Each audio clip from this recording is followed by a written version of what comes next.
Every time when you hear a Christian saying, "Don't judge me," all the Bible says, "Thou shalt not judge," what they are simply saying is, do not hold me accountable to my claims that I am a Christian, but I do not follow the teachings of God. They are saying, I want to be a slut and do whatever I want, but still call myself a Christian. If you come along and question that, they bring this defensive line. Thou shalt not judge. The Bible says, thou shalt not judge.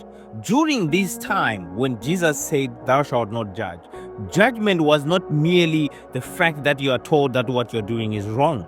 That was not what that meant. When you are judged and you are condemned that you have been sinning or you have broken the law, it meant serious consequences. Judgment meant punishment, not only to be told that what you're doing is wrong, but it meant punishment. Judgment meant you could be stoned to death or you could be cast out of the society. There were severe punishments and severe consequences to this judgment. And when Jesus came, he said, thou shalt not judge, or you will also be judged.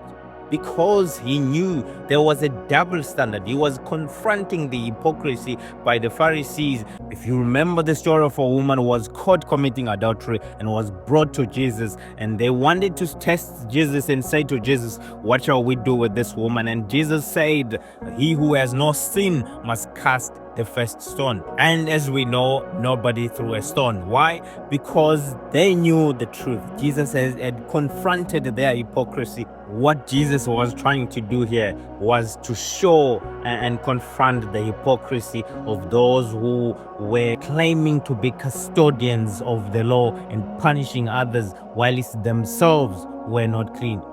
But to take this word and to take this verse and abuse it and use it to defend yourself when you're being asked or you're being confronted with the reality that you are professing to be a Christian but you don't follow the teachings of the Bible. It is an abuse of the verse. Say you are a Christian but you go to the club every single evening and you go home with a different man every single evening. They are not judging you, but they're just questioning your light because they're saying, I don't see any light in you.